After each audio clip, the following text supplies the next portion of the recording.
Hello students, twelfth के सभी students का आज की ऑनलाइन क्लास में स्वागत है।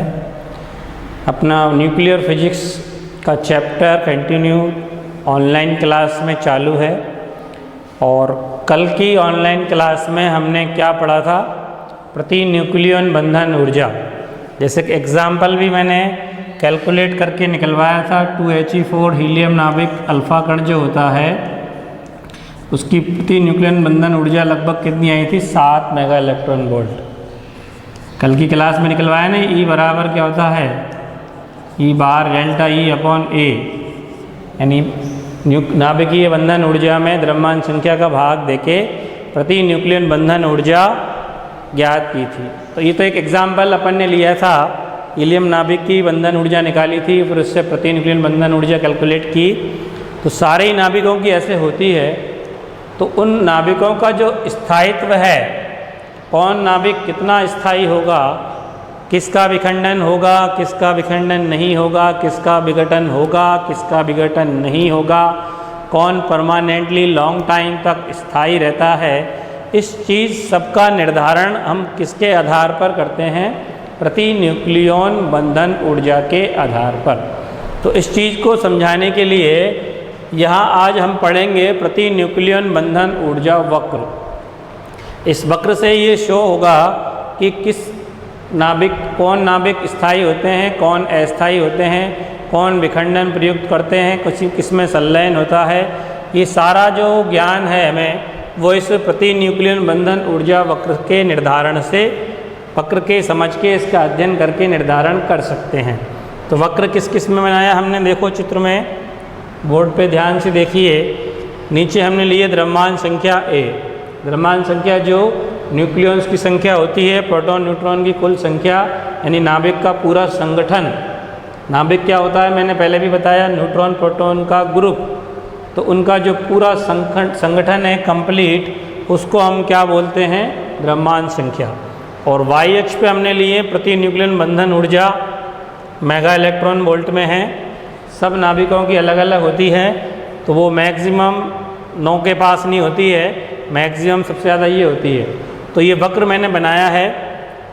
इसमें कुछ बहुत सारे नाभिकों को मैंने नहीं दिखाया है, कुछ खास नाभिकों को दिखाया फोकस करके, ताकि हम सिर्फ ये समझ सकें कि क्योंकि इतने सारे नाभिकों का पॉइंट वाइज सबके मान लिख पाना ग्राफ पे, क्योंकि पॉइंटों में मान होते हैं, ये पॉइंट समथिंग समथिंग आसपास भी होते हैं, तो उन सबका लिख पाना वक्र पे संभव नहीं है। तो मोटे मोटे नाम जो एग्जैक्टली फिक्स होते हैं, लगभग जिनमें डिफरेंस होता है, वेरिएबल होता है, वो मान मैंने यहाँ वक्र पे दर्शाए हैं। तो इस वक्र को देखो, नीचे ये 1s2 के मतलब ड्यूट्रॉन नाभिक है। कौन सा नाभिक है ये? ड्यूट्रॉन। क्या कहते हैं इसको? ड्यूट्रॉन नाभिक 1H2। इसकी जो प्रति न्यूक्लियन बंधन ऊर्जा वक्र है वो समथिंग 1 के आसपास होती है। तो मैंने इसको ये पीले पॉइंट से दिखा रखा है 1 के आसपास, और नीचे इसकी द्रव्यमान संख्या दिखा रखी है, क्योंकि द्रव्यमान संख्या क्या होती है? 2। उसके बाद 4 द्रव्यमान संख्या वाला कौन है? हीलियम नाभिक। 2He4 मैंने लिखा हुआ है, यहाँ पे देखिए 2He4, और येलो पॉइंट से मैंने पूरा ग्राफ येलो से दिखा रखा है। ये येलो पॉइंट जो लगा रखा है वो इसकी प्रति न्यूक्लियन बंधन ऊर्जा को दिखा रहा है। तो मैंने कल कैलकुलेट करके बताई थी कितनी होती है, लगभग 7 मेगा इलेक्ट्रॉन वोल्ट। तो हीलियम नाभिक की प्रति न्यूक्लियन बंधन ऊर्जा यहाँ 7 मेगा इलेक्ट्रॉन दिखा रखी है। उसके बाद और भी नाभिक हैं, ये कार्बन, इनमें अनियमितता होती है, ऊपर नीचे उतार चढ़ाव होता है। ये कार्बन के लिए है, ये नाइट्रोजन के लिए, ये ऑक्सीजन, ये फ्लोरीन, और उसके बाद मान तेज़ी से बढ़ता है। अन्य नाभिक हैं और भी 20 से 40 के बीच में। तो 20 तक के जो नाभिक होते हैं उनमें उतार चढ़ाव होता है इस तरह से। जिनकी द्रव्यमान संख्या 20 तक की है उनमें इस तरह ऊपर नीचे होता है, रेगुलर नहीं होते मान कि बढ़ते ही जा रहे हैं या घटते ही जा रहे हैं, उनमें उतार चढ़ाव होता है। उतार चढ़ाव का मतलब ये कि एक नाभिक अपने आगे पीछे वाले नाभिकों की तुलना में बंधन ऊर्जा में डिफरेंस होने के कारण उनके स्थायित्व में भी क्या होता है? अंतर होता है। स्थायित्व का मतलब क्या है? जैसे मैंने कल भी बताया था, कल की क्लास में, कि बंधन ऊर्जा का मायने क्या है? कि इतनी ऊर्जा से वो न्यूक्लियस बंधे हुए हैं। ठीक है, अब उस ऊर्जा के बराबर ऊर्जा अगर नाभिक को मिली या नाभिक में उपस्थित न्यूट्रॉन प्रोटॉन को मिली तो वो न्यूट्रॉन प्रोटॉन नाभिक से मुक्त हो जाएंगे, यानी कि नाभिक टूट जाएगा या विघटित हो जाएगा या विखंडित हो जाएगा। तो उसका विघटन विखंडन ये सब डिटरमाइन किसके आधार पर करेंगे? प्रति न्यूक्लियन बंधन ऊर्जा के आधार पर। प्रति न्यूक्लियन बंधन ऊर्जा क्या है? एक न्यूक्लियन को नाभिक से बाहर निकालने के लिए आवश्यक ऊर्जा को अपन क्या कहते हैं? प्रति न्यूक्लियन बंधन ऊर्जा कहते हैं। तो इसलिए ग्राफ यहाँ बनाया गया है। तो इस ग्राफ से स्पष्ट हो रहा है कि सबसे हाईएस्ट पॉइंट कौन सा है? देखो Fe56। इसका मतलब सबसे ज़्यादा प्रति न्यूक्लियन बंधन ऊर्जा किसकी होती है? Fe56 की, और इसका मान लगभग होता है 8.8 मेगा इलेक्ट्रॉन वोल्ट। कितना होता है? 8.8 मैक्सिमम मान है, इससे ज़्यादा किसी का नहीं होता। इसका मतलब क्या है कि ये Fe56 जो है सर्वाधिक स्थायी है, प्रकृति में सर्वाधिक स्थायी नाभिक किसका होता है? Fe56 का। सबसे ज़्यादा प्रति न्यूक्लियन बंधन ऊर्जा है। एक न्यूक्लियन को बाहर निकालने के लिए 8.8 मेगा इलेक्ट्रॉन वोल्ट चाहिए, जो आसानी से मिलेगी नहीं, न्यूक्लियन को उपलब्ध होगी नहीं। इसका मतलब उसमें से न्यूक्लियन को निकाल पाना असंभव है, इसलिए वो क्या है? सबसे अधिक। और लगभग 80 तक, 50 से लेके 80 तक लगभग नियत रहता है लाइन। देखिए लाइन कैसी है, ये वक्र की जो लाइन है वो लगभग नियत है 50 से 80 के बीच में। तो 50 से 80 के बीच में जिनकी द्रव्यमान संख्या 50 से 80 के बीच में होती है वो स्थायी ही कहलाते हैं, क्योंकि उनकी भी बंधन ऊर्जा लगभग सेम सी है, बराबर सी है, नियत सी है। और उनका जो एवरेज मान होता है, एवरेज मान औसत मान 50 से 80 के बीच में वो औसत मान होता है लगभग 8.5 मेगा इलेक्ट्रॉन वोल्ट। हाईएस्ट मान तो यही है 8.8, थोड़ा सा नीचे है वक्र ये, लेकिन लगभग नियत है और इसका मान लगभग 8.5 मेगा इलेक्ट्रॉन वोल्ट होता है। ठीक है, तो ये औसत मान यानी कि 50 से 80 द्रव्यमान संख्या वाले नाभिक भी स्थायी नाभिक की श्रेणी में ही आते हैं। ठीक है, तो लेड लास्ट स्थायी तत्व है। उसके बाद धीरे धीरे जो उसके आगे बढ़ेंगे तो प्रति न्यूक्लियन बंधन ऊर्जा धीरे धीरे घटती जा रही है। देखो ग्राफ को, स्लोप नीचे की तरफ आ रहा है, तो इसका मतलब स्थायित्व भी नाभिकों का क्या होता जा रहा है? घटता जा रहा है। और ये यूरेनियम 234 जो मैंने दिखा रखा है, इसकी प्रति न्यूक्लियन बंधन ऊर्जा लगभग होती है 7.6 मेगा इलेक्ट्रॉन वोल्ट। इसकी बंधन ऊर्जा कितनी है? लगभग 7.6 मेगा इलेक्ट्रॉन वोल्ट। 7 से 8 के बीच में दिखा रखा है ये।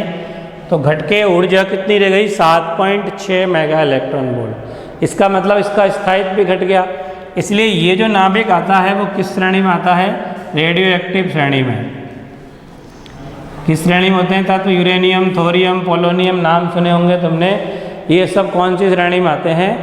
रेडियो एक्टिव की श्रेणी में आते हैं, क्योंकि ये आगे विघटित होते रहते हैं या इनका विखंडन भी होता है।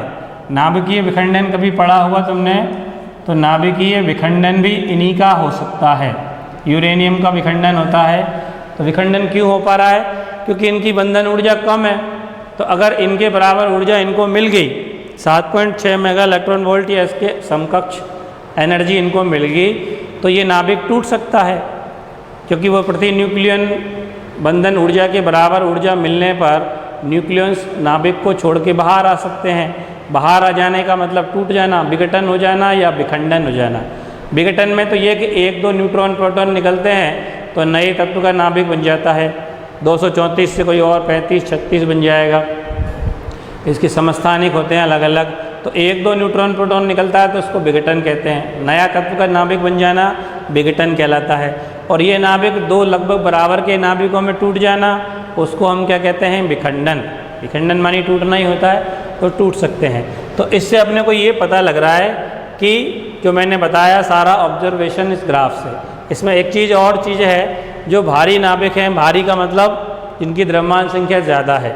इधर वाले नाभिक जो हैं वो भारी हैं, 200 के बाद जो आएंगे या 220 के बाद 32, 33, 34, 35, 40 इनकी द्रव्यमान संख्या ज़्यादा है तो वो भारी नाभिक कहलाते हैं। तो भारी नाभिकों की प्रति न्यूक्लियन बंधन ऊर्जा कम हो जाती है, इसलिए उनको आसानी से तो नहीं, एकदम आसान तो नहीं है कि तुम जो चाहे मर्जी चाहे तोड़ दो, बाटा दे के तोड़ दो या हथौड़ी मार के फोड़ दो, ऐसा तो नहीं है।